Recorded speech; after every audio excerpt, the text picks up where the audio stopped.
I recently celebrated my 70th birthday. How did that happen? Where did those years go?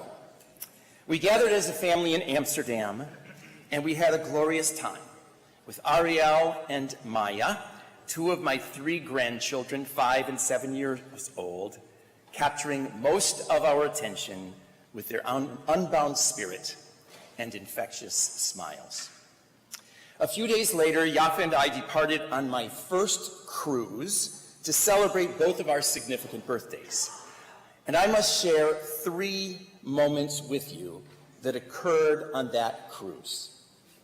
One of the best aspects of the cruise for me was meeting people from all over the world. As a couple was seated next to us for breakfast, I noticed the woman's beautiful chamsa and acknowledged it. She said to me, "I knew you were Jewish." I asked, "How do you know?" She responded, "I've seen you on the trip. You are so refined." I thought, if only my mother from Frankfurt, Germany, the epitome of sophisticated German Jewish culture, could have heard this delightful woman characterize me. Yafa and I were determined to arrive early for the Kabbalat Shabbat service on board our ship. But we weren't early enough, as some nice Jewish man had assumed the leadership position. At the beginning of the service, he asked if anyone would like to lead a part of the service. I raised my hand. He responded, "Why don't you recite Kiddush?" I nodded and indicated it would be my pleasure. That was the foreshadowing of my retirement days. I wasn't calling the shots anymore. I was put in my place. I still interjected a 3-minute Devar Torah before reciting the Kiddush, but I had received the message. Finally, towards the end of our cruise, we sat down to dinner and were joined by another couple. The woman asked where we were from, and we said, "Dallas, Texas." She said, "I was in Dallas for only a couple of years many years ago. I went to services at a large conservative shul." She didn't remember the name, so we helped her out and identified it as Shereth Israel. She then went on to say, and I quote almost verbatim, "There were 3 wonderful rabbis at that shul. They were all very different, but I loved each one. I never forgot a sermon by the youngest of the 3, who spoke about the suicide of his cousin and the responsibility we all bear to reach out to one another and support each other." I looked at her in astonishment, and she realized that I was that rabbi. What were the odds that meeting would occur? A wonderful discussion ensued about Pennsylvania politics, from where they were from, and shared Jewish experiences. Cruises can do a lot for a rabbi's ego. I can't believe this day has arrived. My last set of high holidays to preside as the senior rabbi of Anshai Torah.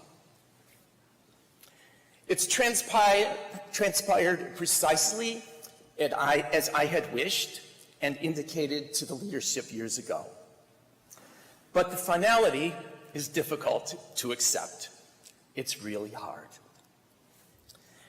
I have been defined proudly by my profession. I've been so personally fulfilled as a rabbi. Larry Strauss always comments when he dines with us, and I quote, "You are the happiest rabbi in town. You always have a smile on your face." I mentioned Larry's comments a couple of months ago when I addressed the fact that this past year has often robbed me of my smile. The pain we all shared regarding the hostage situation in Gaza, the cruelty of October 7th, the ensuing threats on too many fronts in Israel, and the skyrocketing incidence of anti-Semitism across the world have burdened all of us. My role in life has been to interpret these and many other events, providing guidance, hope, and inspiration. Utilizing our Jewish wisdom to shed light on our daily challenges, I've turned to our rabbinic teachings to provide direction and clarity when our world seemed confused and devoid of direction and values. The outstanding founder of the Musar movement in Judaism, Rabbi Israel Salanter, once said, and I quote, "A rabbi whose community can never agree with him cannot be their rabbi, but a rabbi who never disagrees with his community is not fit to be a rabbi," end quote. I have carried that teaching of Rabbi Salanter close to my soul. I tried my very best to address issues and not embrace a Democratic or Republican stance. To do so, I believe, would be a terrible disservice to our Jewish tradition and an expression of dishonesty. 26 years ago, I was given the most unexpected blessing I could have imagined, the opportunity to build a Jewish community with you, to nurture a shul, guiding it, inspiring it, and embracing you, a group of extraordinarily gifted people. Blessed with past presidents who accepted a tremendous amount of the burden, we pursued a course that has served our community with distinction. With many of you assisting, Wendy and I were privileged to raise 3 wonderful girls, accomplished women today, who have introduced me to the joys of grandparenthood, amongst so many other thrills. Every Friday night and Shabbat morning for our first 18 years, Wendy was present with some combination of Danielle, Jordana, and Adina. Many of you were present with your children, giving them a spiritual foundation that would guide them for a lifetime. Your love and support sustained the girls and me when Wendy passed away in December of 2016.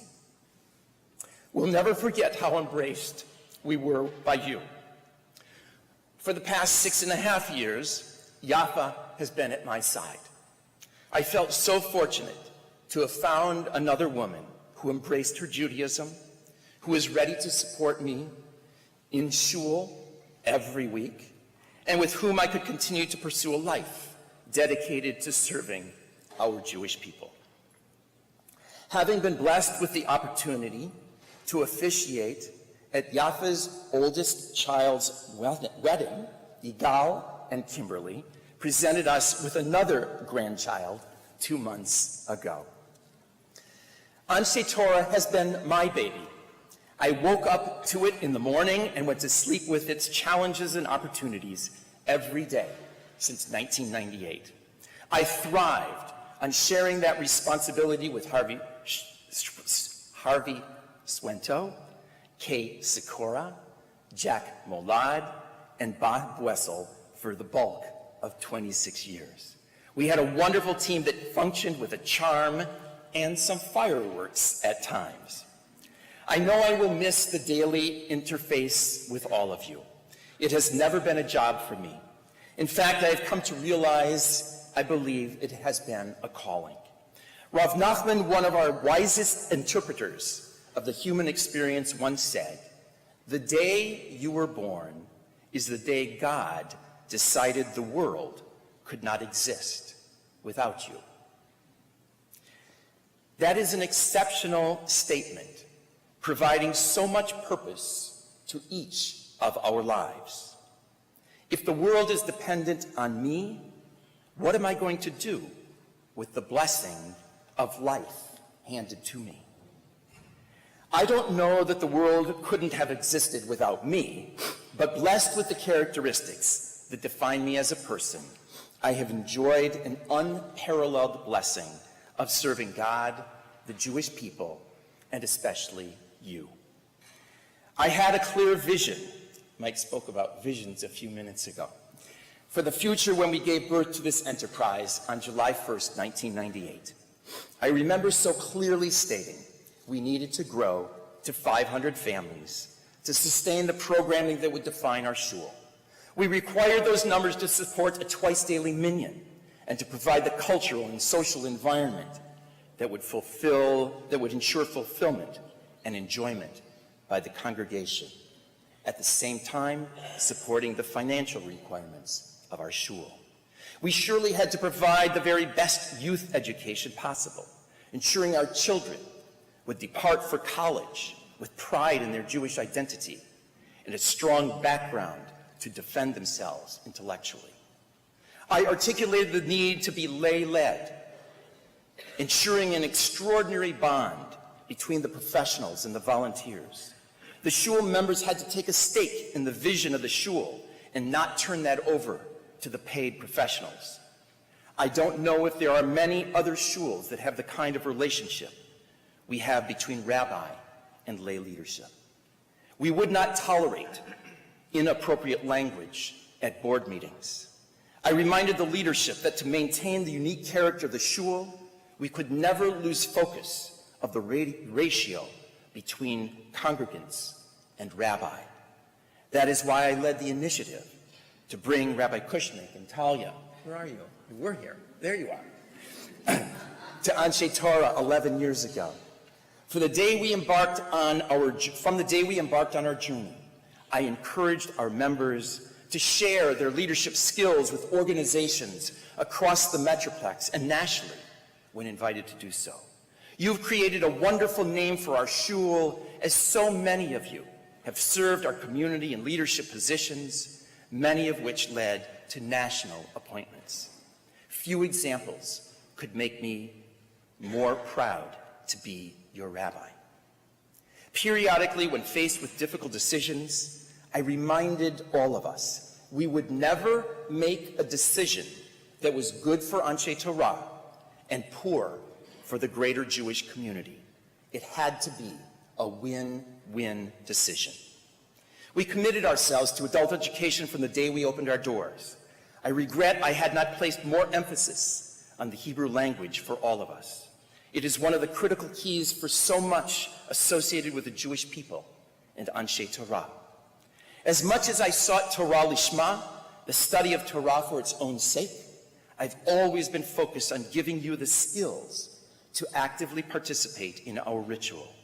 For years, I've had an open hour on my schedule every week for anyone who wanted to develop the skill to lead a service, learn Torah, or write a Devar Torah. Few things have given me more joy and fulfillment than watching you become our regular Torah readers, present thought-provoking Divrei Torah, or lead a service after having refined your skill to do so. You will see me in my greatest expression of joy on Yom Kippur late afternoon, when both Sawyer Stern and Josh Razanoff will lead the congregation through Mincha and Ne'ilah, Sawyer being a 9th grader in high school, and Josh a sophomore in college, returning to lead us in prayer. He's now leading Syracuse University through Musaf in upstate New York. While blessed with my mother's musical genes, I knew the congregation needed to have variety. Kol Rinah has been amongst the most impacting initiatives of our congregation, exposing our musical talent, providing another means to grow Jewishly for participants, and adding so much ruach to our service. Kol Rinah, now of mixed gender, has exceeded every expectation we could have had. And finally, I point to our shul's stance regarding Israel. In 1998, when there was a considerable amount of apathy regarding the need to support Israel, I encouraged us to be active participants in AIPAC, to support AJC, the Federation, and every organization that recognized the need to ensure Israel remains strong in our day. Little did any of us know what our world would look like today. We had articulated a very strong position, and it has become one of the trademarks of our shul. Oftentimes, we have referred to the Anshai Torah difference. That difference refers to the dignity we strive to ensure every person is accorded. Whether on the bima, at a board meeting, in a classroom, or out in public, we will do all we can to demonstrate kvod habriot, respect for one another, which reflects our relationship to our Creator. My greatest fear as a rabbi, never articulated publicly, was that one of my congregants would act immorally, sullying everything we stand for as a congregation. As Kohelet said, there is a time for everything. While the rabbinate has been so fulfilling to me, I'm excited to embrace my new role as Rabbi Emeritus. I will not disappear, as I anticipate having a regular presence at the shul for many years and supporting Rabbi Kushnick and the new team he will assemble to serve our shul. And we all know it will be in wonderful hands as Rabbi Kushnick prepares to take charge. Life is a series of leaps of faith. We hope to choose a profession we will enjoy for a lifetime. We hope we will make a wise choice when we decide who to marry. We hope we choose wisely when we accept a job offer, when we move to a new community, when we choose a second career, and when we choose to retire.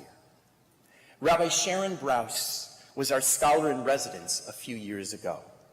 She introduced a teaching from the Mishnah that serves as the thesis of the book she just released this past spring, entitled The Amen Effect, which I highly encourage everyone to read.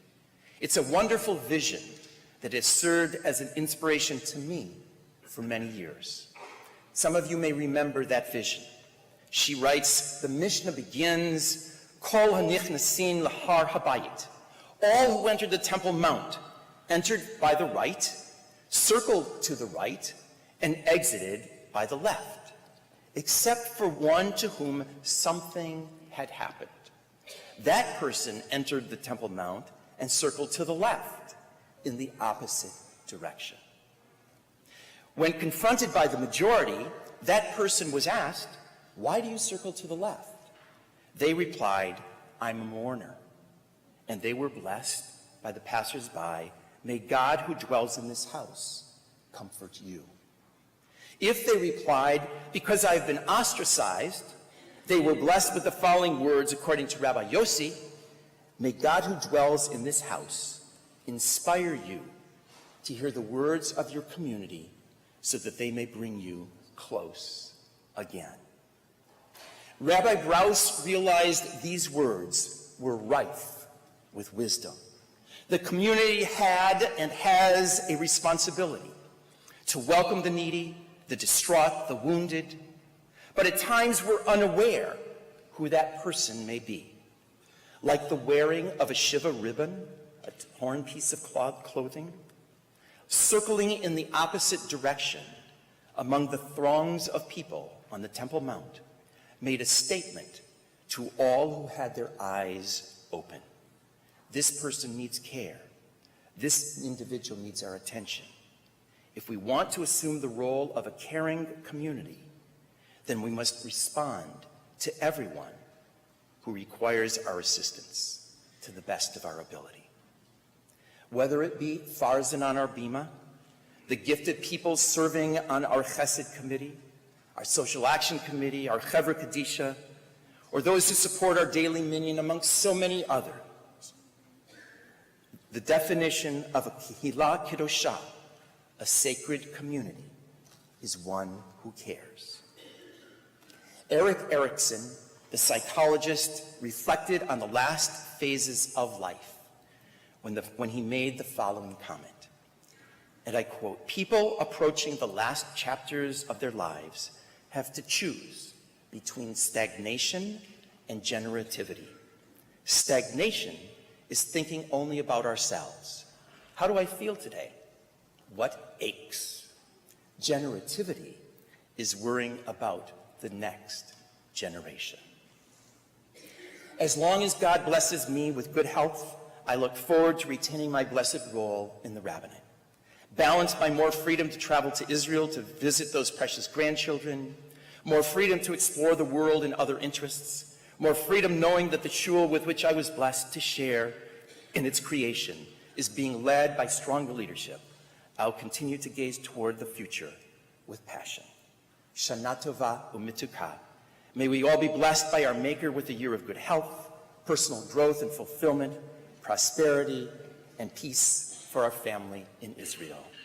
Thank you all for the greatest honor you could have given me. Shana Tova.